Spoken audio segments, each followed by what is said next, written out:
Hi ಸ್ನೇಹಿತರೆ, ಇವತ್ತಿನ ಒಂದು ಪ್ರಮುಖ ವಿಡಿಯೋ ಏನಪ್ಪಾ ಅಂತಂದ್ರೆ ಮೂಲಭೂತ ಕರ್ತವ್ಯಗಳು ಅಂದ್ರೆ ಭಾರತ ಸಂವಿಧಾನದಲ್ಲಿ ಕಂಡು ಬರುವಂತ ಮೂಲಭೂತ ಕರ್ತವ್ಯಗಳ ಒಂದು ಚಾಪ್ಟರ್.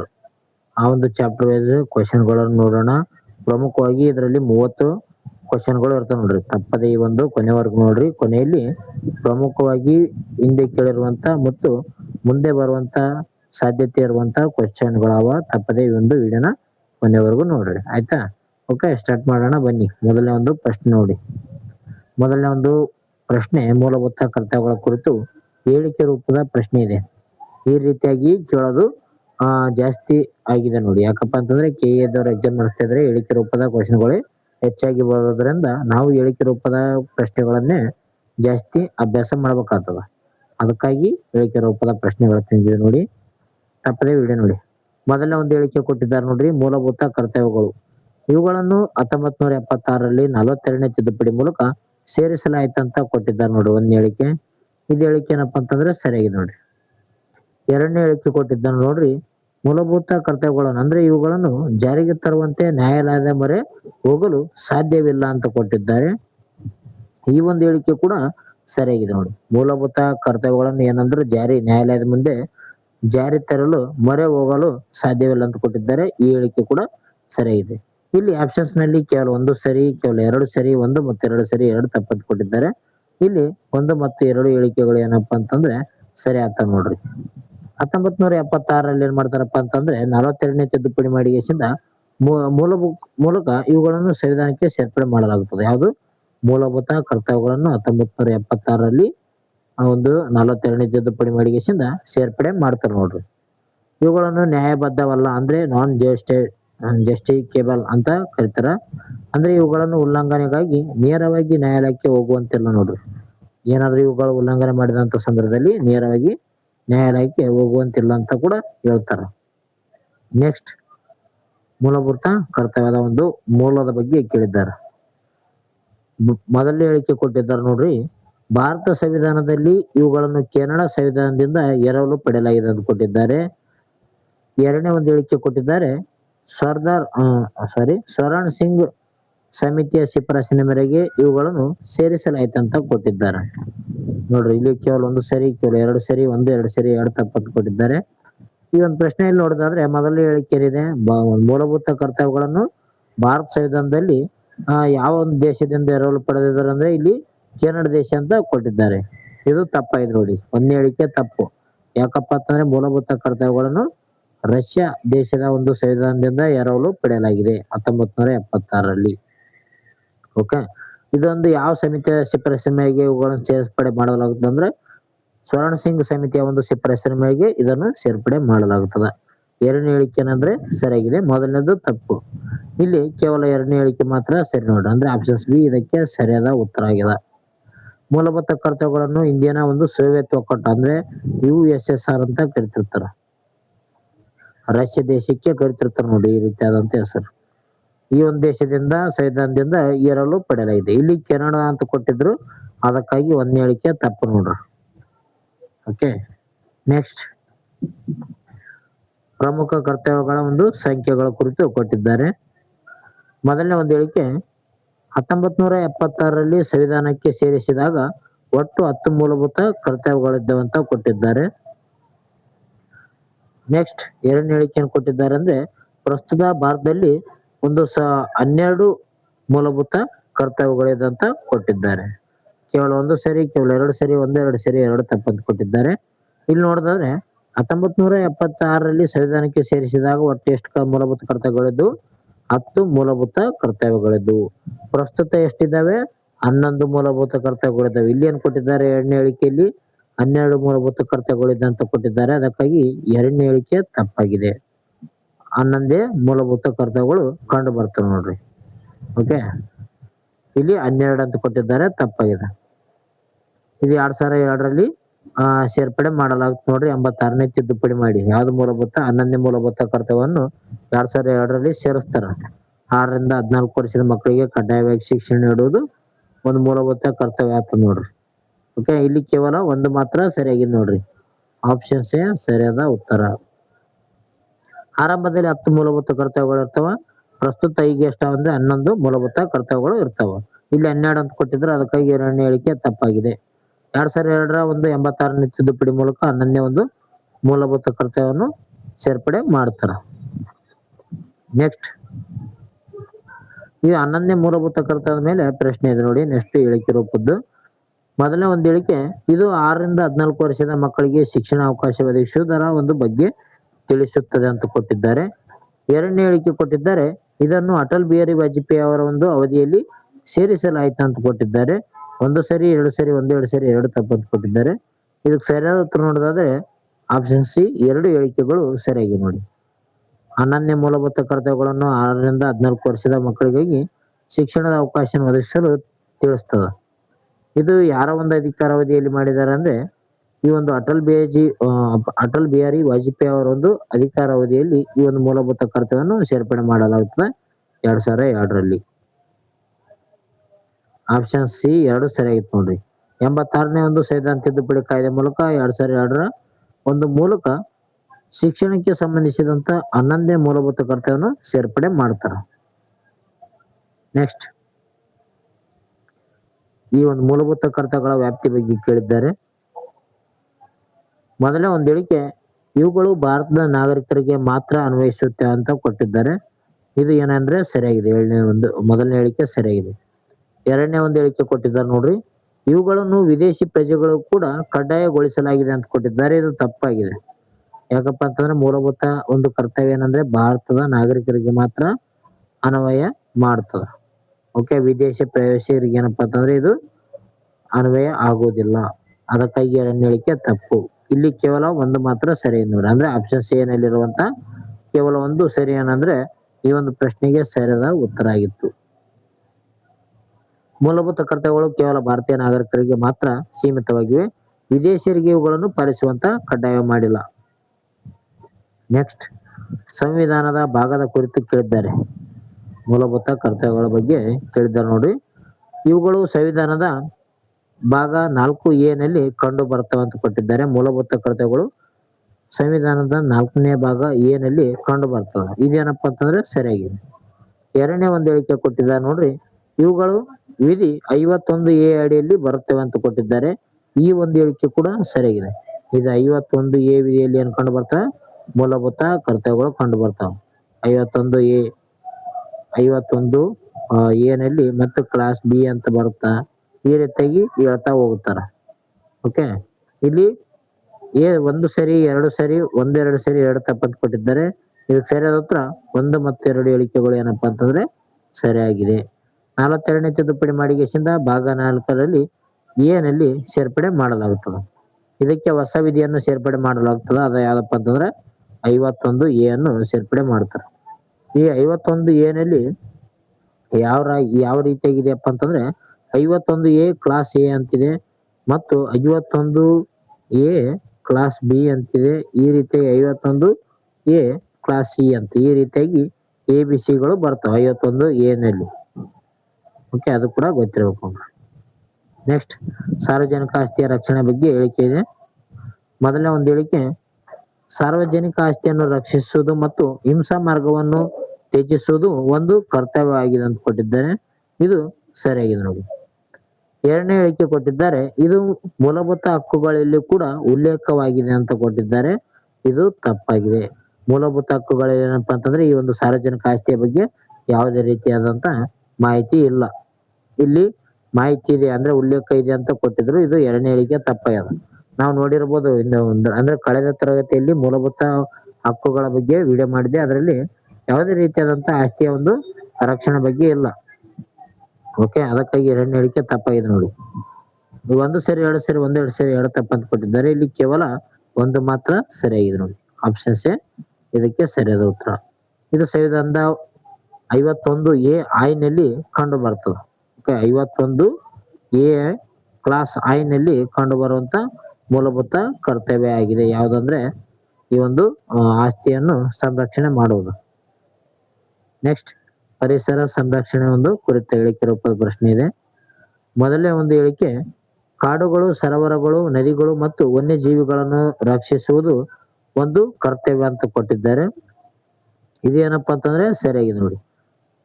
ಓಕೆ, ಎರಡನೇ ಹೇಳಿಕೆ ಕೊಟ್ಟಿದ್ದಾರೆ, ಇದು ರಾಜ್ಯ ನಿರ್ದೇಶಕ ತತ್ವಗಳಲ್ಲೂ ಕೂಡ 48 ಏನಲ್ಲಿ ಉಲ್ಲೇಖವಾಗಿದೆ ಅಂತ ಕೊಟ್ಟಿದ್ದಾರೆ. ಇದು ಕೂಡ ಸರಿಯಾಗಿದೆ. ನಾವು ರಾಜ್ಯ ನಿರ್ದೇಶಕ ತತ್ವ ಅಂದ್ರೆ DPSP ಬಗ್ಗೆ ಕೂಡ ವಿಡಿಯೋದಲ್ಲಿ ನೋಡಿದ್ದೇವೆ. ಈ ಒಂದು ಏನು ಪರಿಸರ ಸಂರಕ್ಷಣೆ ಬಗ್ಗೆ ಮಾಹಿತಿಯನ್ನು ನೀಡುತ್ತದೆ. 48 ಏನೇ ಒಂದು ವಿಧಿಯನ್ನ ಪರಿಸರ ಸಂರಕ್ಷಣೆ ಬಗ್ಗೆ ಮಾಹಿತಿಯನ್ನು ನೀಡುತ್ತದೆ. ಓಕೆ, ಅದಕ್ಕಾಗಿ ಇದು ಸರಿಯಾಗಿದೆ ನೋಡ್ರಿ. ಒಂದು ಸರಿ, ಎರಡು ಸರಿ, ಎರಡು ಸರಿ, ಎರಡು ತಪ್ಪಂತ ಕೊಟ್ಟಿದ್ದಾರೆ. ಈ ಒಂದು ಪ್ರಶ್ನೆಗೆ ಏನಪ್ಪಾ ಅಂತಂದ್ರೆ 1 ಮತ್ತು 2 ಹೇಳಿಕೆಗಳು ಏನಪ್ಪಾ ಅಂತಂದ್ರೆ ಸರಿಯಾಗಿವೆ. ಕಾಡುಗಳಾಗಿರ್ಬೋದು, ಸರೋವರ, ನದಿ, ಅದೇ ರೀತಿಯಾಗಿ ಇತರೆ ವನ್ಯಜೀವಿ ಧಾಮಗಳನ್ನು ಕೂಡ ರಕ್ಷಣೆ ಮಾಡ್ಬೇಕಂತ ಮೂಲಭೂತ ಕರ್ತವ್ಯ ಹೇಳ್ತದ. ಜೊತೆಗೆ ರಾಜ್ಯ ನಿರ್ದೇಶಕ ತತ್ವಗಳಲ್ಲೂ ಕೂಡ ಈ ಒಂದು ಪರಿಸರ ಸಂರಕ್ಷಣೆ ಬಗ್ಗೆ ಮಾಹಿತಿ ಇರುವುದು ಕಂಡು ಬರ್ತದ. ಅದು ಯಾವ ವಿಧಿ ಏನಪ್ಪಾ ಅಂತಂದ್ರೆ 48 ಏನಲ್ಲಿ ಪರಿಸರ ಸಂರಕ್ಷಣೆ ಬಗ್ಗೆ ಮಾಹಿತಿ ಇದೆ ನೋಡಿ. 1 ಮತ್ತು 2 ಹೇಳಿಕೆಗಳು ಸರಿಯಾಗಿ ನೋಡಿ. ಪರಿಸರ ರಕ್ಷಣೆ ಎಂಬುದು ನಾಗರಿಕನ ಒಂದು ಕರ್ತವ್ಯವಾಗಿರುತ್ತದೆ. ಇದು 51A ನಲ್ಲಿ ಕಂಡು ಬರ್ತದೆ. ಓಕೆ, 51A ನಲ್ಲಿ ಕಂಡು ಬರ್ತದೆ ನೋಡ್ರಿ. ಅದೇ ರೀತಿಯಾಗಿ DPSP ಅಂದ್ರೆ ರಾಜ್ಯ ನಿರ್ದೇಶಕ ತತ್ವಗಳಲ್ಲೂ ಕೂಡ 48ನೇ ಒಂದು ನಲ್ಲಿ ವಿಧಿಯಲ್ಲಿ ಕಂಡು ಬರ್ತದೆ. ಯಾವ್ದಂದ್ರೆ ಪರಿಸರ ಸಂರಕ್ಷಣೆ ಬಗ್ಗೆ ಗೊತ್ತಿರ್ಬೇಕಾ ಸ್ನೇಹಿತರೆ. ಈಗ ಯಾವ ರೀತಿಯಾಗಿ ಕ್ವಶನ್ ಕೇಳ್ತಾರ ಅಂದ್ರೆ 51A ಕ್ಲಾಸ್ ಈಗ ಏನ್ ಹೇಳಿದ್ವಿ, I ಹೇಳಿದ್ವಿ, J ಹೇಳಿದ್ವಿ, B ಅಂತ ಕೇಳ್ಬೋದು. ಕ್ಲಾಸ್ B ನಲ್ಲಿ ಕಂಡು ಬರುವಂತ ಮೂಲಭೂತ ಕರ್ತವ್ಯ ಯಾವುದು ಅಂತ ಕ್ವಶನ್ ಕೇಳುವಂತ ಸಾಧ್ಯತೆ ಇರ್ತದ. ಅದಕ್ಕಾಗಿ ನಾವು ಮೂಲಭೂತ ಕರ್ತವ್ಯ ಮೇಲೆ ಪೆನ್ ಟು ಪೆನ್ ಗೊತ್ತಿರ್ಬೇಕಾಗ್ತದ. ನೆಕ್ಸ್ಟ್, ವೈಜ್ಞಾನಿಕ ಮನೋಭಾವ ಕುರಿತು ಪ್ರಶ್ನೆ ಕೊಟ್ಟಿದ್ದಾರೆ. ಮೊದಲ ಹೇಳಿಕೆ ವೈಜ್ಞಾನಿಕ ಮನೋಭಾವ ಒಂದು ಮಾನವತಾವಾದ ಮತ್ತು ವಿಚಾರಣಾ ಮನೋಭಾವವನ್ನು ಬೆಳೆಸಿಕೊಳ್ಳುವುದು ಒಂದು ಮೂಲಭೂತ ಕರ್ತವ್ಯ ಆಗಿದೆ ಅಂತ ಕೊಟ್ಟಿದ್ದಾರೆ. ಇದು ಹೇಳಿಕೆ ಏನಪ್ಪಾ ಅಂತಂದ್ರೆ ಸರಿಯಾಗಿದೆ. ಎರಡನೇ ಹೇಳಿಕೆ ಕೊಟ್ಟಿದ್ದಾರೆ ನೋಡ್ರಿ, ಇದನ್ನು ಸಂವಿಧಾನದ ಮೂಲ ಆಶಯಗಳಲ್ಲಿ ಸೇರಿಸಲಾಯಿತು. ಯಾವಾಗಂದ್ರೆ 1950 ಅಂತ ಕೊಟ್ಟಿದ್ದಾರೆ. 1950ರಲ್ಲಿ ಇದನ್ನು ಸೇರ್ಪಡೆ ಮಾಡಲಾಯಿತು ಅಂತ ಕೊಟ್ಟಿದ್ದಾರೆ. ಇದೇನಪ್ಪಾ ಅಂತಂದ್ರೆ ತಪ್ಪಾಗಿದೆ. ಯಾಕಪ್ಪ ತಪ್ಪಾಗಿದೆಪ್ಪ ಅಂತಂದ್ರೆ ಮೂಲಭೂತ ಕರ್ತವ್ಯ ಬರೋದೇ 1976ರಲ್ಲಿ. ಇಲ್ಲಿ 1950 ಅಂತ ಕೊಟ್ರ, ಅದಕ್ಕಾಗಿ ಈ ಒಂದು ಹೇಳಿಕೆ, ಎರಡನೇ ಹೇಳಿಕೆ ತಪ್ಪಾಗಿದೆ ನೋಡ್ರಿ. ಓಕೆ, 1 ಸರಿ, 2 ಸರಿ, 2 ಸರಿ, 2 ತಪ್ಪಂತ ಕೊಟ್ಟಿದ್ದಾರೆ. ಇಲ್ಲಿ ಕೇವಲ 1 ಮಾತ್ರ ಸರಿ ಆಯ್ತು ನೋಡ್ರಿ. ಆಪ್ಷನ್ ಸಿ ಇದಕ್ಕೆ ಸರಿಯಾದ ಉತ್ತರ. ಓಕೆ, ಮನೋವೈಜ್ಞಾನಿಕ ಒಂದು ಕರ್ತವ್ಯ ಯಾವುದಂದ್ರೆ ವೈಜ್ಞಾನಿಕ ಮನೋಭಾವ ಕರ್ತವ್ಯವನ್ನು 1976ರಲ್ಲಿ ಸೇರ್ಪಡೆ ಮಾಡ್ತಾರ. ಇಲ್ಲಿ 1950 ಅಂತ ಕೊಟ್ಟಿದ್ರು, ಅದಕ್ಕಾಗಿ ಎರಡನೇ ಹೇಳಿಕೆ ತಪ್ಪಾಗಿದೆ. ನೆಕ್ಸ್ಟ್, ಸಮಿತಿಗಳ ಬಗ್ಗೆ ಕೂಡ ಕೊಡ್ತಾರ. ಈ ಒಂದು ಮೂಲಭೂತ ಕರ್ತವ್ಯಗಳನ್ನು ಯಾವ ಒಂದು ಸಮಿತಿಯ ಶಿಫಾರಸು ಮಾಡಿತ್ತು, ಅದೇ ರೀತಿಯಾಗಿ ಅದಕ್ಕೆ ಸಂಬಂಧಿಸಿದಂತೆ ಇತರೆ ಒಂದು ಸಮಿತಿಗಳು ಯಾವ ಅಂತ ಕೂಡ ಕೇಳಬಹುದಂತ ಚಾನ್ಸ್ ಇರ್ತದ. ಇಲ್ಲಿ ವರ್ಮ ಸಮಿತಿ ಅಂತ ಬರ್ತದೆ ನೋಡ್ರಿ, ಅದ್ರ ಬಗ್ಗೆ ಕೊಟ್ಟಿದ್ದಾರೆ. ವರ್ಮ ಕಮಿಟಿ ಮೊದಲನೇ ಹೇಳಿಕೆ ಕೊಟ್ಟಿದ್ದಾರೆ. ಇದು ಮೂಲಭೂತ ಕರ್ತವ್ಯಗಳನ್ನು ಜಾರಿಗೆ ತರುವಂತ ಕಾನೂನು ಚೌಕಟ್ಟಿನ ಬಗ್ಗೆ ಪರಿಶೀಲನೆ ಮಾಡಿತ್ತು ಅಂತ ಕೊಟ್ಟಿದ್ದಾರೆ. ಇದು ಮೊದಲನೇ ಹೇಳಿಕೆ ಏನಪ್ಪಾ ಅಂತಂದ್ರೆ ಸರಿಯಾಗಿದೆ. ಎರಡನೇ ಹೇಳಿಕೆ ಕೊಟ್ಟಿದ್ದಾರೆ ನೋಡ್ರಿ, ಈ ಒಂದು ಸಮಿತಿಯು 1999ರಲ್ಲಿ ತನ್ನ ವರದಿಯನ್ನು ನೀಡಿತ್ತು ಅಂತ ಕೊಟ್ಟಿದ್ದಾರೆ. ಈ ಒಂದು ಹೇಳಿಕೆ ಕೂಡ ಸರಿಯಾಗಿದೆ ನೋಡಿ. 1 ಸರಿ, 2 ಸರಿ, 2 ಸರಿ, 2 ತಪ್ಪಂತ ಕೊಟ್ಟಿದ್ದಾರೆ. 1 ಮತ್ತು 2 ಹೇಳಿಕೆಗಳು ಏನಪ್ಪಾ ಅಂತಂದ್ರೆ ವರ್ಮ ಸಮಿತಿಗೆ ಸಂಬಂಧಿಸಿದಂತ ಮಾಹಿತಿ ಕರೆಕ್ಟ್ ಆಗಿದೆ. ಅಂದ್ರೆ ವರ್ಮ ಸಮಿತಿ ಯಾವ್ದ್ರ ಬಗ್ಗೆ ಹೇಳ್ತದ, ಮೂಲಭೂತ ಕರ್ತವ್ಯಗಳನ್ನು ಜಾರಿಗೆ ತರುವಂತ ಒಂದು ಕಾನೂನಿನ ಚೌಕಟ್ಟು ಬಗ್ಗೆ ಪರಿಶೀಲನೆ ಮಾಡುವಂತ ಒಂದು ಸಮಿತಿ ಇದು ವರ್ಮ ಸಮಿತಿ. ಇದು ಯಾವಾಗ ತನ್ನ ವರದಿಯನ್ನು ಸಲ್ಲಿಸ್ತದಪ್ಪ ಅಂತಂದ್ರೆ 1999ರಲ್ಲಿ ತನ್ನ ವರದಿಯನ್ನು ಸಲ್ಲಿಸ್ತದ. ಓಕೆ, ಇದಕ್ಕೆ JS ವರ್ಮ ಸಮಿತಿಯು ಕೇವಲ ಮೂಲಭೂತ ಕರ್ತವ್ಯಗಳನ್ನು ಜಾರಿಗೆ ತರಲು ಈಗಾಗಲೇ ಇರುವಂತ ಕಾನೂನುಗಳನ್ನು ಗುರುತಿಸುತ್ತದೆ. ಉದಾಹರಣೆಗೆ ವನ್ಯಜೀವಿ ಸಂರಕ್ಷಣಾ ಕಾಯ್ದೆ ಯಾವ ರೀತಿಯಾಗಿದೆ, ಆ ರೀತಿಯಾಗಿ ಒಂದು ಕಾನೂನುಗಳನ್ನು ಜಾರಿ ತರಲು ಗುರುತಿಸ್ತದೆ ನೋಡ್ರಿ. ಯಾವುದು ವರ್ಮ ಸಮಿತಿ ಯಾವಾಗ ಜಾರಿ ಮಾಡಿದ್ರು 1999ರಲ್ಲಿ ಇದರ ಒಂದು ವರದಿ ನೀಡುತ್ತದೆ. ಸಾರ್ವಭೌಮತೆ ಮತ್ತು ಸಮಗ್ರತೆ ಬಗ್ಗೆ ಮಾಹಿತಿ ಇದೆ. ಮೊದಲನೇ ಒಂದು ಹೇಳಿಕೆ, ಭಾರತದ ಸಾರ್ವಭೌಮತೆ ಮತ್ತು ಏಕತೆ ಸಮಗ್ರತೆಯನ್ನು ಎತ್ತಿ ಹಿಡಿಯುವುದು ಪ್ರತಿ ನಾಗರಿಕನ ಒಂದು ಕರ್ತವ್ಯ ಅಂತ ಕೊಟ್ಟಿದ್ದಾರೆ. ಎರಡನೇ ಹೇಳಿಕೆ ಕೊಟ್ಟಿದ್ದಾರೆ, ಇದನ್ನು 86ನೇ ತಿದ್ದುಪಡಿಯ ಮೂಲಕ ಸೇರಿಸಲಾಯಿತು ಅಂತ ಕೊಟ್ಟಿದ್ದಾರೆ. ಈ ಒಂದು ಹೇಳಿಕೆ ನೋಡೋದಾದ್ರೆ ಮೊದಲನೇ ಹೇಳಿಕೆ ಸರಿಯಾಗಿದೆ ನೋಡ್ರಿ, ಎರಡನೇ ಹೇಳಿಕೆ ತಪ್ಪು.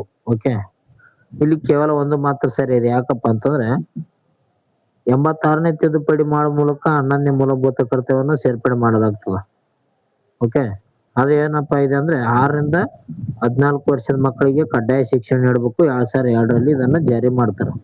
ಓಕೆ, ಇಲ್ಲಿ ಸಾರ್ವಭೌಮತೆ, ಏಕತೆ, ಸಮಗ್ರತೆಯನ್ನು ಎತ್ತಿ ಹಿಡಿಯುವುದು ಪ್ರತಿ ನಾಗರಿಕನ ಕರ್ತವ್ಯ ಎಂಬುದು ಮೂಲಭೂತ ಕರ್ತವ್ಯವಾಗಿದೆ ನೋಡ್ರಿ. ಅದಕ್ಕಾಗಿ ಒಂದು ಸರಿ. 1976ರಲ್ಲಿ 42ನೇ ತಿದ್ದುಪಡಿ ಮಾಡಿಗೆಸಿಂದ 10 ಮೂಲಭೂತ ಕರ್ತವ್ಯಗಳಲ್ಲಿ ಇದು ಕೂಡ ಒಂದಾಗಿದೆ ಅಂತ ಹೇಳ್ಬೋದು. ನೆಕ್ಸ್ಟ್, ಸ್ವಾತಂತ್ರ್ಯ ಹೋರಾಟದ ಆದರ್ಶಗಳ ಬಗ್ಗೆ ಮಾಹಿತಿ ಇದೆ ನೋಡಿ. ಸ್ವಾತಂತ್ರ್ಯ ಹೋರಾಟಕ್ಕೆ ಪ್ರೇರಣೆ ನೀಡಿದ ಉನ್ನತ ಆದರ್ಶಗಳನ್ನು ಗೌರವಿಸುವುದು ನಾಗರಿಕನ ಮೂಲಭೂತ ಕರ್ತವ್ಯ ಆಗಿದೆ ಅಂತ ಕೊಟ್ಟಿದ್ದಾರೆ. ಇದು ಸರಿಯಾಗಿದೆ ನೋಡಿ. ಎರಡನೇ ಹೇಳಿಕೆ ಕೊಟ್ಟಿದ್ದಾರೆ, ಇದು 51A ಕ್ಲಾಸ್ ಬಿ ವಿಧಿಯಲ್ಲಿ ಕಂಡು ಬರ್ತದೆ ಅಂತ ಬರ್ತದೆ. ಈ ಒಂದು ಹೇಳಿಕೆ ನೋಡೋದಾದ್ರೆ ಒಂದು ಹೇಳಿಕೆ ಕೂಡ ಸರಿಯಾಗಿದೆ ನೋಡ್ರಿ. 51A ಕ್ಲಾಸ್ ಬಿ ನಲ್ಲಿ ಕಂಡು ಬರುವಂತ ಏನೋ ವಿಧಿ ಏನಪ್ಪಾ ಅಂತಂದ್ರೆ ಏನ್ ಹೇಳ್ದ, ಒಂದು ಸ್ವಾತಂತ್ರ್ಯ ಹೋರಾಟಕ್ಕೆ ಪ್ರೇರಣೆ ನೀಡಿದಂತ ಉನ್ನತ ಆದರ್ಶ ವ್ಯಕ್ತಿಗಳನ್ನು ಗೌರವಿಸುವುದು ಮತ್ತು ಇದು ನಾಗರಿಕನ ಕರ್ತವ್ಯ ಆಗಿದೆ ಅಂತ 51A ಕ್ಲಾಸ್ ಬಿ ಹೇಳ್ತದ. ಇದು ಕೂಡ ಸರಿ ನೋಡ್ರಿ. 1 ಮತ್ತು 2 ಹೇಳಿಕೆಗಳು ಏನಪ್ಪಾ ಅಂತಂದ್ರೆ ಈ ಒಂದು ಪ್ರಶ್ನೆಗೆ ಸರಿಯಾಗಿವೆ. ಭಾರತ ಸಂವಿಧಾನದ ಎರಡನೇ ಒಂದು ಮೂಲಭೂತ ಕರ್ತವ್ಯ ಇದಾಗಿರುತ್ತೆ ನೋಡ್ರಿ. ಅಂದ್ರೆ 51A ರಲ್ಲಿ ಬಿ ಕಂಡು ಬರುತ್ತಲ್ಲ, ಕ್ಲಾಸ್ ಬಿ ಇದು ಹೇಳ್ತದ. ನೆಕ್ಸ್ಟ್, ಸ್ವರ್ಣ ಸಿಂಗ್ ಸಮಿತಿ ಶಿಫಾರಸಿನ ಬಗ್ಗೆ ಮಾಹಿತಿ ಕೊಟ್ಟಿದ್ದಾರೆ. ಈ ಒಂದು ಪ್ರಶ್ನೆ ನಿಮಗಿರುತ್ತೆ ನೋಡ್ರಿ. ಕ್ವಶನ್ ನಂಬರ್ 1 ಅಂತ ಆಗಿಸಿಂದ ಈ ಒಂದು ಪ್ರಶ್ನೆಗೆ ಏನು ಅಂದ್ರೆ ಉತ್ತರವನ್ನ ತಿಳಿಸಬೇಕು. ಮೊದಲನೇ ಹೇಳಿಕೆ ಕೊಟ್ಟಿದ್ದಾರೆ, ಈ ಒಂದು ಸಮಿತಿಯು ಒಟ್ಟು 8 ಮೂಲಭೂತ ಕರ್ತವ್ಯಗಳನ್ನು ಶಿಫಾರಸು ಮಾಡಿತ್ತು ಅಂತ ಕೊಟ್ಟಿದ್ದಾರೆ. ಎರಡನೇ ಹೇಳಿಕೆ ಕೊಟ್ಟಿದ್ದಾರೆ, ತೆರಿಗೆ ಪಾವತಿಸುವುದನ್ನು ಮೂಲಭೂತ ಕರ್ತವ್ಯವನ್ನಾಗಿ ಸೇರಿಸಲು ಶಿಫಾರಸು ಮಾಡಿತ್ತು ಅಂತ ಕೊಟ್ಟಿದ್ದಾರೆ. ಇಲ್ಲಿ ಆಪ್ಷನ್ಸ್ ನಲ್ಲಿ ಕೇವಲ 1 ಸರಿ, ಕೇವಲ 2 ಸರಿ, 1 2 ಸರಿ, 2 ತಪ್ಪಂತ ಕೊಟ್ಟಿದ್ದಾರೆ. ಉತ್ತರವನ್ನು ಸರಿಯಾಗಿ ಅರ್ಥ ಮಾಡ್ಕೊಂಡ್ಗೆಸಿಂದ ನೀವೇನಂದ್ರೆ ಉತ್ತರವನ್ನು ಕಮೆಂಟ್ ಮೂಲಕ ತಿಳಿಸಿ. ಕ್ವಶನ್ ನಂಬರ್ 1 ಅಂತ ಹಾಕಿದ್ರೆ ತಿಳಿಸ್ರಿ. ನೋಡೋಣ ನೀವು ಮೂಲಭೂತ ಕರ್ತವ್ಯ ಮೇಲೆ ಎಷ್ಟು ಆ ಒಂದು ಹಿಡಿತ ಹೊಂದಿದ್ದೀರ ಅಂತ ಗೊತ್ತಾಗುತ್ತೆ.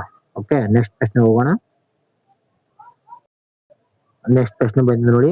ಸಮ್ಮಿಶ್ರ ಸಂಸ್ಕೃತಿಯ ಬಗ್ಗೆ ಹೇಳಿಕೆ ರೂಪದ ಪ್ರಶ್ನೆ ಕೊಟ್ಟಿದ್ದಾರೆ. ಮೊದಲನೇ ಹೇಳಿಕೆ, ಸಮ್ಮಿಶ್ರ ಸಂಸ್ಕೃತಿಯ ಒಂದು ಸಮೃದ್ಧ ಪರಂಪರೆಯನ್ನು ಗೌರವಿಸಿ ಸಂರಕ್ಷಿಸುವುದು ಒಂದು ಮೂಲಭೂತ ಕರ್ತವ್ಯ ಅಂತ ಕೊಟ್ಟಿದ್ದಾರೆ. ಇದು ಸರಿಯಾಗಿದೆ. ಇದನ್ನು 1976ರಲ್ಲಿ ಅಳವಡಿಸಲಾಯಿತು ಅಂತ ಕೊಟ್ಟಿದ್ದಾರೆ. ಎರಡನೇ ಹೇಳಿಕೆ ಇದು ಕೂಡ ಸರಿಯಾಗಿದೆ ನೋಡಿ. 1 ಸರಿ, 2 ಸರಿ, 1 2 ಸರಿ, 2 ತಪ್ಪು ಅಂತ ಕೊಟ್ಟಿದ್ದಾರೆ.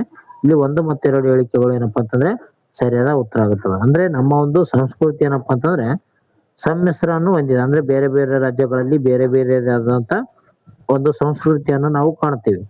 ಈ ಎಲ್ಲಾ ಒಂದು ಸಂಸ್ಕೃತಿಯನ್ನು ಒಂದಿಗೆಸಿಂದ ಹೋಗುವಂತ ಗೌರವ ನೀಡಬೇಕಂತ ಹೇಳೋದು ಯಾವ್ದಂದ್ರೆ ಮೂಲಭೂತ ಕರ್ತವ್ಯ ಆಗಿದೆ ನೋಡಿ. ಓಕೆ, ಇದನ್ನ 1976ರಲ್ಲಿ ಸೇರ್ಪಡೆ ಮಾಡ್ತದ. ಇದು 51A ಎಫ್ ನಲ್ಲಿ ಕಂಡು ಬರ್ತದೆ. ಕ್ಲಾಸ್ ಎಫ್ ನಲ್ಲಿ ಇದು ಕಂಡು ಬರ್ತದೆ ನೋಡ್ರಿ. ಸಮ್ಮಿಶ್ರ ಸಂಸ್ಕೃತಿ ಬಗ್ಗೆ ಹೇಳುವಂತ ಕರ್ತವ್ಯ ಅಂದ್ರೆ 51A ಕ್ಲಾಸ್ ಎಫ್. ನೆಕ್ಸ್ಟ್, ಕರ್ತವ್ಯ ಉಲ್ಲಂಘನೆಗಾಗಿ ದಂಡನೆ ಬಗ್ಗೆ ಹೇಳಿಕೆ ರೂಪದ ಪ್ರಶ್ನೆ.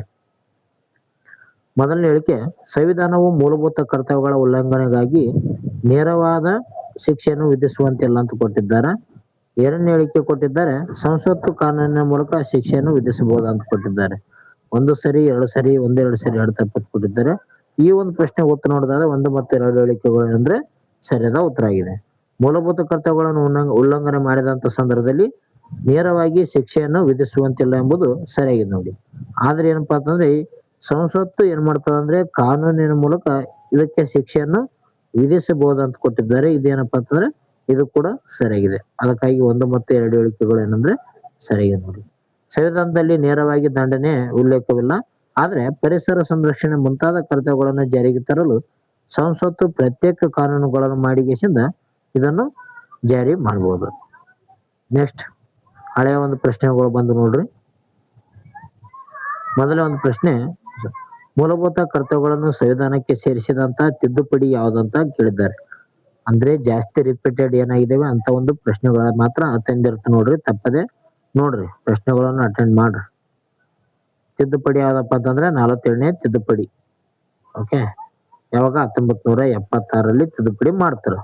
ಇಲ್ಲಿ ಆಪ್ಷನ್ಸ್ ಬಿ ಹೇಳಿದೆ ನೋಡಿ. 47ನೇ ತಿದ್ದುಪಡಿ 1976ರಲ್ಲಿ ಮಾಡ್ತಾರೆ ನೋಡ್ರಿ. 1976ರಲ್ಲಿ ಇಂದಿರಾ ಗಾಂಧಿ ಅವರ ಒಂದು ಅವಧಿಯಲ್ಲಿ 47ನೇ ತಿದ್ದುಪಡಿ ಮಾಡುವ ಮೂಲಕ ಈ ಒಂದು ಮೂಲಭೂತ ಕರ್ತವ್ಯಗಳನ್ನು ಸೇರ್ಪಡೆ ಮಾಡಲಾಗುತ್ತದೆ. ನೆಕ್ಸ್ಟ್, ಮೂಲಭೂತ ಕರ್ತವ್ಯಗಳನ್ನು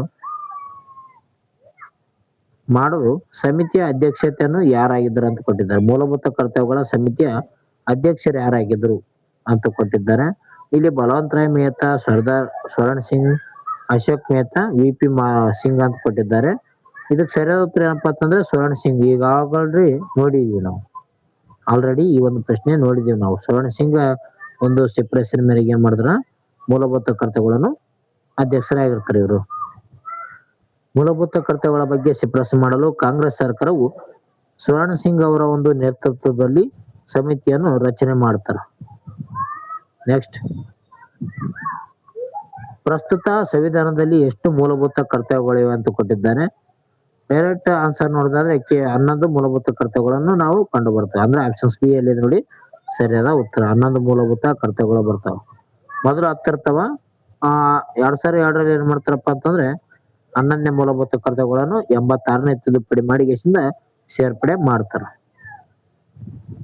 ನೆಕ್ಸ್ಟ್, ಮೂಲಭೂತ ಕರ್ತವ್ಯಗಳು ಸಂವಿಧಾನದ ಯಾವ ಭಾಗದಲ್ಲಿ ಕಂಡು ಬರ್ತವೆ ಅಂತ ಕೊಟ್ಟಿದ್ದಾರೆ.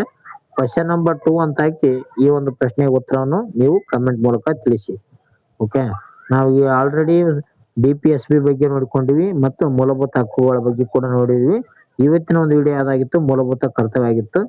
ಈ ಸಂವಿಧಾನದಲ್ಲಿ ಯಾವ ಒಂದು ಭಾಗದಲ್ಲಿ ಮೂಲಭೂತ ಕರ್ತವ್ಯ ಕಂಡು ಬರ್ತದಂತ ನೀವು ಕ್ವಶನ್ ನಂಬರ್ 2 ಅಂತ ಆನ್ಸರ್ ಮಾಡಿ. ಕ್ವಶನ್ ನಂಬರ್ 2 ಅಂತ ಹಾಕಿ ಕಮೆಂಟ್ ಮಾಡ್ರಿ. ಓಕೆ, ನೋಡೋಣ ಎಷ್ಟು ಜನ ಮಾಡ್ತಾರಂತ. ನೆಕ್ಸ್ಟ್ ಪ್ರಶ್ನೆ ಹೋಗೋಣ. ನೆಕ್ಸ್ಟ್ ಪ್ರಶ್ನೆ ಬಂದು ನೋಡಿ, ಮೂಲಭೂತ ಕರ್ತವ್ಯಗಳ ವಿಧಿ ಯಾವುದು ಅಂತ ಕೊಟ್ಟಿದ್ದಾರೆ. ಮೂಲಭೂತ ಕರ್ತವ್ಯಗಳ ವಿಧಿ ಯಾವುದು, ಅದೇ ರೀತಿಯಾಗಿ ರಾಜ್ಯ ನಿರ್ದೇಶಕ ತತ್ವಗಳ ವಿಧಿ ಯಾವುದು ಅಂತ ಕೊಡ್ತಾರೆ. ಅಂದ್ರೆ ಮೂಲಭೂತ ಹಕ್ಕುಗಳ ಬಗ್ಗೆ ನೋಡ್ರಿ. ಮೂಲಭೂತ ಹಕ್ಕುಗಳು 12ರಿಂದ 35 ಬರ್ತದೆ. ಓಕೆ, ನಂತರ ಮೂಲಭೂತ ಯಾವುದು ಮೂಲಭೂತ ಅಲ್ಲ, ರಾಜ್ಯ ನಿರ್ದೇಶಕ ತತ್ವಗಳು DPSP ಏನಪ್ಪ ಅಂತಂದ್ರೆ 35ರಿಂದ 51ರವರೆಗೆ ಏನೋ ಬರುತ್ತ. ಮತ್ತೆ ಮೂಲಭೂತ ಕರ್ತವ್ಯಗಳು ಬರ್ತಾ ಇದೇನಪ್ಪ ಅಂತಂದ್ರೆ 51 ಏನಲ್ಲಿ ಕಂಡು ಬರ್ತವ. ಓಕೆ, 51 ನೋಡ್ರಿ. ಮೂಲಭೂತ ಕರ್ತವ್ಯಗಳ ವಿಧಿ ಯಾವ್ದಪ್ಪ ಅಂತಂದ್ರೆ 51 ಅಂತ ಹೇಳ್ತೇವೆ ನಾವು. ಓಕೆ, ಇಲ್ಲಿ ಎಲ್ಲಿದೆ? ಎ ಅಲ್ಲ, ಸಿ ಅಲ್ಲ, ಡಿ ಅಲ್ಲ, ಆಪ್ಷನ್ಸ್ ಬಿ ಇದಕ್ಕೆ ಸರಿಯಾದ ಉತ್ತರ. ಸಂವಿಧಾನದ 51 ವಿಧಿಯು ನಾಗರಿಕರ 11 ಮೂಲಭೂತ ಕರ್ತವ್ಯಗಳ ಒಂದು ಪಟ್ಟಿಯನ್ನು ತಿಳಿಸ್ತದೆ ನೋಡ್ರಿ. ನೆಕ್ಸ್ಟ್, 86ನೇ ತಿದ್ದುಪಡಿ ನಡೆದಂತ ವರ್ಷ ಯಾವ್ದಂತ ಕೊಟ್ಟಿದ್ದಾರೆ. 86ನೇ ತಿದ್ದುಪಡಿ ನಡೆದಂತ ವರ್ಷ ಯಾವ್ದಂತ ಕೊಟ್ಟಿದ್ದಾರೆ. ಇದಕ್ಕೆ ಸರಿಯಾದ ಉತ್ತರ ನೋಡಿದ್ರೆ ಆಪ್ಷನ್ಸ್ ಬಿ 2002 ನೋಡ್ರಿ. 2002ದಾಗ 86ನೇ ತಿದ್ದುಪಡಿ ಮಾಡಿ 6ರಿಂದ 14 ವರ್ಷದ ಮಕ್ಕಳಿಗೆ ಕಡ್ಡಾಯವಾಗಿ ಶಿಕ್ಷಣ ನೀಡಬೇಕಂತ ಹೇಳ್ತಾರ. ಓಕೆ, ಅಟಲ್ ಬಿಹಾರಿ ವಾಜಪೇಯಿ ಅವರ ಒಂದು ಸರ್ಕಾರ ಇದ್ದಂತ ಸಂದರ್ಭದಲ್ಲಿ ಈ ಒಂದು ಶಿಕ್ಷಣ ಹಕ್ಕನ್ನು ಮತ್ತು ಕರ್ತವ್ಯ ಒಂದು ಜಾರಿಗೆ ಮಾಡಲಾಗ್ತದೆ 2002 ಅವಧಿಯಲ್ಲಿ. ನೆಕ್ಸ್ಟ್, ಕೆಳಗಿನಗಳಲ್ಲಿ ಯಾವುದು ಮೂಲಭೂತ ಕರ್ತವ್ಯವಲ್ಲ ಅಂತ ಕೊಟ್ಟಿದ್ದಾರೆ. ಕೆಳಗಿನಲ್ಲಿ ಯಾವುದು ಮೂಲಭೂತ ಕರ್ತವ್ಯ ಅಂತ ಕೊಡಬಹುದು ಅಥವಾ ಅಲ್ಲ ಅಂತ ಕೂಡ ಕೊಡ್ತಾರೆ ನೋಡ್ರಿ. ಇಲ್ಲಿ ಕೊನೆಯದಾಗಿ ನಾವು ನೋಡ್ಬೇಕಾಗ್ತದೆ. ಮೊದಲನೇದು ಆಪ್ಷನ್ ಎ, ಧ್ವಜವನ್ನು ಗೌರವಿಸುವುದು ಅಂತ ಕೊಟ್ಟಿದ್ದಾರೆ. ಇದು ಮೂಲಭೂತ ಕರ್ತವ್ಯ ಆಗಿದೆ. ತೆರಿಗೆ ಪಾವತಿಸುವುದು ಏನಪ್ಪಾ ಅಂತಂದ್ರೆ ಮೂಲಭೂತ ಕರ್ತವ್ಯ ಅಲ್ಲ. ಪರಿಸರ ಸಂರಕ್ಷಣೆ ಮೂಲಭೂತ ಕರ್ತವ್ಯ. ಸಾಂಸ್ಕೃತಿಕ ಒಂದು ಭಾತೃತ್ವ ಇದು ಕೂಡ ಮೂಲಭೂತ ಕರ್ತವ್ಯ ಆಗಿದೆ. ಇಲ್ಲಿ ಕೆಳಗಿನ ಯಾವುದು ಮೂಲಭೂತ ಕರ್ತವ್ಯ ಅಲ್ಲ ಅಂತ ಕೊಟ್ಟಿದ್ದಾರೆ. ತೆರಿಗೆ ಪಾವತಿ ಮಾಡೋದು ಮೂಲಭೂತ ಕರ್ತವ್ಯ ಅಲ್ಲ ನೋಡ್ರಿ. ಆಪ್ಷನ್ಸ್ ಬಿ ಇದಕ್ಕೆ ಸರಿಯಾದ ಉತ್ತರ ಆಗ್ತದೆ. ಓಕೆ, ತೆರಿಗೆ ಪಾವತಿಸುವ ಒಂದು ಶಾಸನಬದ್ಧವಾದಂತ ಕರ್ತವ್ಯ ಹೊರತು ಸಂವಿಧಾನದ ವಿಧಿ 51 ಅಡಿಯಲ್ಲಿ ಬರುವಂತ ಮೂಲಭೂತ ಕರ್ತವ್ಯ ಅಲ್ಲ ನೋಡ್ರಿ. ನೆಕ್ಸ್ಟ್,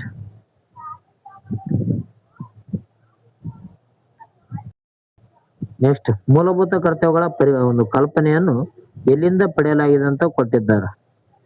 ಓಕೆ, ಮೂಲಭೂತ ಒಂದು ಕರ್ತವ್ಯಗಳ ಪರಿಕಲ್ಪನೆ ಎಲ್ಲಿಂದ ಯಾವ ದೇಶದಿಂದ ಎರಲು ಪಡೆಯಲಾಗಿದೆ ಅಂದ್ರೆ ರಷ್ಯಾ ದೇಶದಿಂದ ಎರಲು ಪಡೆಯಲಾಗುತ್ತದೆ. ಆಪ್ಷನ್ಸ್ ಬಿ USSR ಸರಿಯಾದ ಉತ್ತರ ನೋಡ್ರಿ. ಓಕೆ, ಸಮಾಜವಾದಿ ದೇಶವಾದಂತ ರಷ್ಯಾ ಸಂವಿಧಾನದಿಂದ ಪ್ರಭಾವಿತರಾಗಿ ಈ ಒಂದು ಕರ್ತವ್ಯಗಳನ್ನು ಅಳವಡಿಕೆ ಮಾಡಲಾಗುತ್ತದೆ.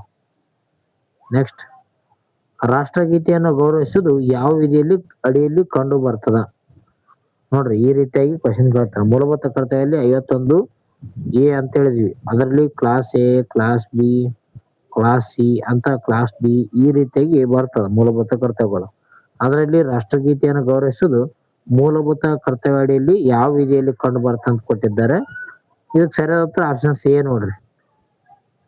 51 ಎ ಕ್ಲಾಸ್ ಎ ನಲ್ಲಿ ಈ ಒಂದು ರಾಷ್ಟ್ರಗೀತೆಯನ್ನು ಗೌರವಿಸುವುದು ಕಂಡು ಬರುತ್ತದೆ. ಓಕೆ, ಸಂವಿಧಾನದ ಮೂಲಭೂತ ಕರ್ತವ್ಯಗಳಲ್ಲಿ ಸಂವಿಧಾನಕ್ಕೆ ಬದ್ಧರಾಗಿರುವುದು ಮತ್ತು ರಾಷ್ಟ್ರಧ್ವಜ, ರಾಷ್ಟ್ರಗೀತೆಯನ್ನು ಗೌರವಿಸುವುದು ಹೇಳ್ತದೆ 51 ಎ ಕ್ಲಾಸ್ ಎ ನಲ್ಲಿ.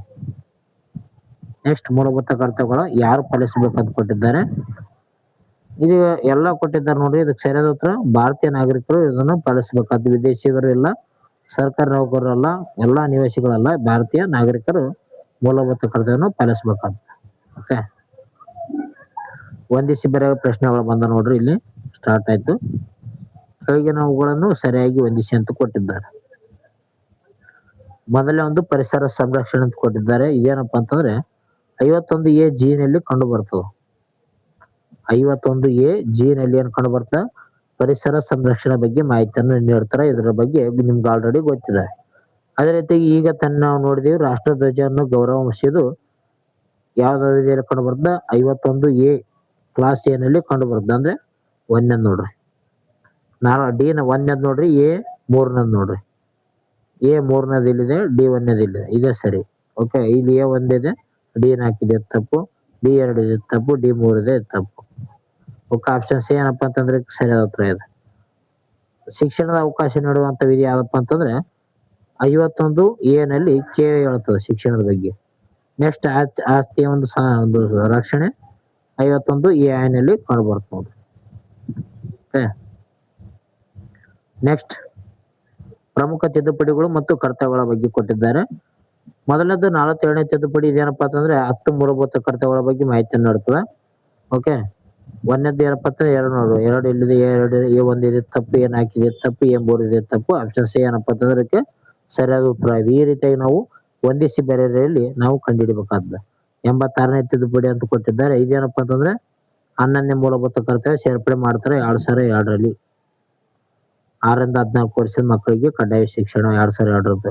ನಂತರ ಸ್ವರ್ಣ ಸಿಂಗ್ ಸಮಿತಿ ಇದೇನ ಮಾಡ್ತಾರೆ ಅಂದ್ರೆ 1976ರಲ್ಲಿ ಶಿಫಾರಸು ಮಾಡ್ತದ. ವರ್ಮ ಸಮಿತಿ ಏನಪ್ಪಾ ಅಂತಂದ್ರೆ ಕರ್ತವ್ಯಗಳ ಜಾರಿ ಬಗ್ಗೆ ಪರಿಶೀಲನೆ ಮಾಡ್ತದ. ವರ್ಮ ಸಮಿತಿ 1999ರಲ್ಲಿ ವರದಿ ಬರುತ್ತೆ ಅದರದ್ದು. ಓಕೆ, ನೆಕ್ಸ್ಟ್, ಕರ್ತವ್ಯಗಳು ಪದಗಳು ಮತ್ತು ಅವುಗಳ ಅರ್ಥ ಬಗ್ಗೆ ಕೊಟ್ಟಿದ್ದಾರೆ. ಈ ಒಂದು ಕ್ವಶನ್ ಅನ್ನು ಏನಪ್ಪಾ ಅಂತಂದ್ರೆ ಕ್ವಶನ್ ನಂಬರ್ 3 ಅಂತ ಹಾಕಿ ನೀವೇನ್ ಮಾಡ್ಬೇಕಂದ್ರೆ ಕಮೆಂಟ್ ಮೂಲಕ ಉತ್ತರವನ್ನು ತಿಳಿಸ್ಬೇಕಾದ್ದು. ವಂದಿಸಿ ಬೇರೆ ಪ್ರಶ್ನೆಗಳನ್ನ ನೋಡ್ರಿ. 28ನೇ ಒಂದು ಪ್ರಶ್ನೆ ಇದೆ.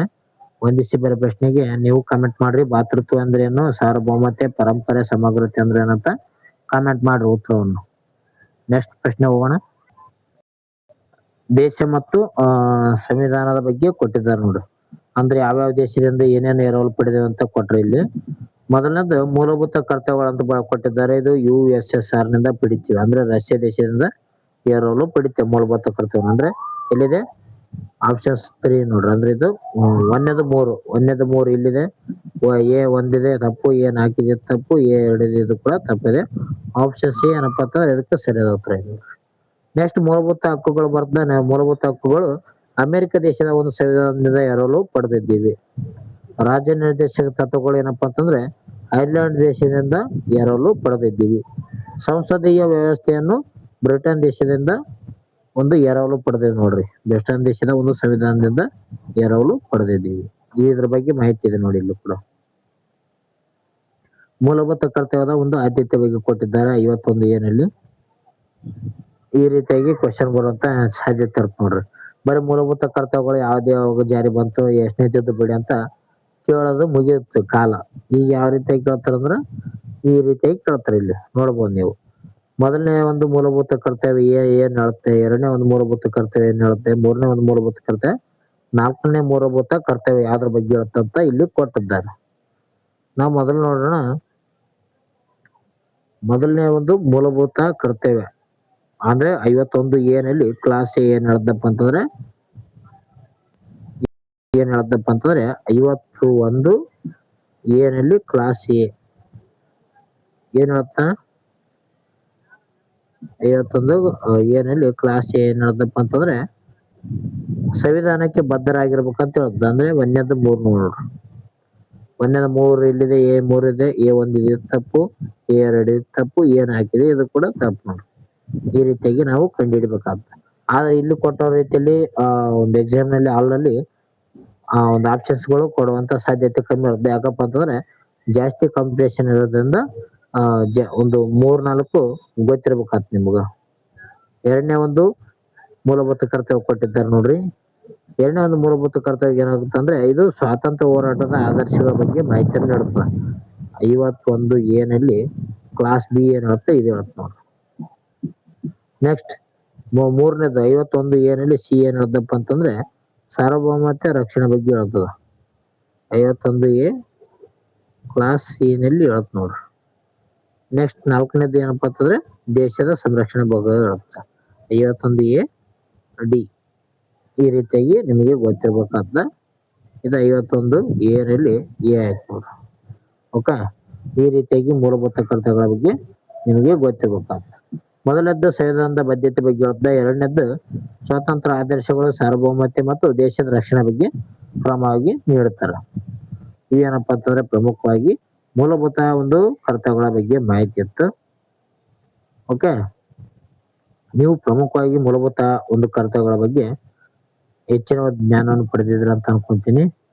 ಈ ಒಂದು ವಿಡಿಯೋ ನಿಮ್ಗೆ ಇಷ್ಟ ಆಯ್ತಪ್ಪ ಅಂತಂದ್ರೆ ಬೇಗನೆ ಸಬ್ಸ್ಕ್ರೈಬ್ ಆಗಿ. ಓಕೆ, ಲೈಕ್ನ ಮಾಡಿ, ಶೇರ್ ಮಾಡಿ, ಕಮೆಂಟ್ನ ಕೂಡ ಮಾಡಿ. ನಾವು ಕ್ವಶನ್ ಕೊಟ್ಟಿರುವಂತ 3 ಕ್ವಶನ್ಗಳನ್ನು ಕೂಡ ನೀವು ಏನ್ ಮಾಡಬೇಕು, ಕಮೆಂಟ್ ಮಾಡಿ. ಓಕೆ ನೋಡ್ರಿ, ನಿಮ್ಮ ಸಲುವಾಗಿ ಈ ಒಂದು ಪ್ರಮುಖವಾದಂತ ವಿಡಿಯೋ, ಅದು ಕೂಡ ಮೇಲ್ಗಡೆ ಕುಂತು ಮನೆ ಮೇಲ್ಗಡೆ ಕುಂತು ಹೇಳುವಂತ ಕ್ಲಾಸ್. ಓಕೆ, ಇಷ್ಟ ಆಯ್ತಪ್ಪ ಅಂತಂದ್ರೆ ಲೈಕ್ ಮಾಡಿ, ಸಬ್ಸ್ಕ್ರೈಬ್ ಆಗಿ. ಜೊತೆಗೆ ಪೋಸ್ಟ್ ಬಾಕ್ಸ್ ನಲ್ಲಿ ಏನಪ್ಪಾ ಅಂತಂದ್ರೆ ಡೈಲಿ ಪೋಸ್ಟ್ ಮಾಡ್ತಾ ಇದೀನಿ. ಏನು ಹೇಳಿಕೆ ರೂಪದ ಪ್ರಶ್ನೆಗಳು, ಅದು ಕೂಡ ಹೇಳಿಕೆ ರೂಪದ ಪ್ರಶ್ನೆಗಳನ್ನು ಕೂಡ ನಾವೇನ್ ಮಾಡ್ತಿದೀವಿ, ಪೋಸ್ಟ್ ಮಾಡ್ತಿದ್ವಿ ನೋಡ್ರಿ. ಮಿಸ್ ಮಾಡಕ್ ಹೋಗ್ಬೇಡ್ರಿ, ಅದನ್ನು ಕೂಡ ದಿನನಿತ್ಯ ಪ್ರಾಕ್ಟೀಸ್ ಮಾಡ್ರಿ. ಅದು GK ಎಲ್ಲ GK 5 ವಿಷಯಗಳನ್ನು ಒಳಗೊಂಡಿದೆ. ಓಕೆ, ಮಿಸ್ ಮಾಡಕ್ ಹೋಗ್ಬೇಡ್ರಿ. ಎಲ್ರು ಸಬ್ಸ್ಕ್ರೈಬ್ ಆಗಿ ಪೋಸ್ಟ್ ಬಾಕ್ಸ್ ನಲ್ಲಿ ಕೊಡುವಂತ ಎಲ್ಲಾ ಒಂದು ಕ್ವಶನ್ಗಳನ್ನು ಅಟೆಂಡ್ ಮಾಡಿ, ಜೊತೆಗೆ ವಿಡಿಯೋಗಳನ್ನು ಕೂಡ ಅಟೆಂಡ್ ಮಾಡ್ರಿ. ಮಿಸ್ ಮಾಡಕ್ ಹೋಗ್ಬೇಡ್ರಿ, ಎಲ್ರು ಪರೀಕ್ಷೆಯಲ್ಲಿ ಪಾಸ್ ಆಗ್ರಿ. ಓಕೆ, ಅದ ಪ್ರಯತ್ನ ಪಡಿ ಪಾಸ್ ಆಗೋಕೆ. ಓಕೆ ಓಕೆ ಸ್ನೇಹಿತರೆ, ವಿಡಿಯೋ ಇಷ್ಟ ಆಯ್ತು ಅಂದ್ರೆ ಲೈಕ್ ಮಾಡಿ, ಶೇರ್ ಮಾಡಿ, ಸಬ್ಸ್ಕ್ರೈಬ್ ಮಾಡಿ. ಮುಂದಿನ ಒಂದು ವಿಡಿಯೋದಲ್ಲಿ ಸಿಗೋಣ. ಓಕೆ, ಇಷ್ಟ ಆಗಿತ್ತಪ್ಪ ಅಂತಂದ್ರೆ ಕೊನೆಯದಾಗಿ ಸೂಪರ್ ಅಂತ ಕಮೆಂಟ್ ಮಾಡಿ ಹೋಗ್ಬಿಡ್ರಿ. ಮುಂದಿನ ಒಂದು ವಿಡಿಯೋದನ್ನ ಇನ್ನ ಒಂದು ಹೆಚ್ಚಿನ ವಿಡಿಯೋನ ತರೋಣ, ಹೆಚ್ಚಿನ ಕ್ವಶನ್ಗಳನ್ನು ಕೂಡ ತರೋಣ. ಟೇಕ್ ಕೇರ್, ಬಾಯ್. ಅದೇ ರೀತಿಯಾಗಿ ನಮ್ಮ ಇನ್ಸ್ಟಾಗ್ರಾಮ್ಗೆ ಯಾರು ಒಂದು ಜಾಯಿನ್ ಆಗಿಲ್ವೋ ಅವ್ರೆಲ್ಲರೂ ಇನ್ಸ್ಟಾಗ್ರಾಮ್ಗೆ ಜಾಯಿನ್ ಆಗಿ, ಟೆಲಿಗ್ರಾಮ್ಗೆ ಜಾಯಿನ್ ಆಗಿ. ಓಕೆ, ನೆಕ್ಸ್ಟ್ ವಿಡಿಯೋದಲ್ಲಿ ಸಿಗೋಣ. ಟೇಕ್ ಕೇರ್, ಬಾಯ್.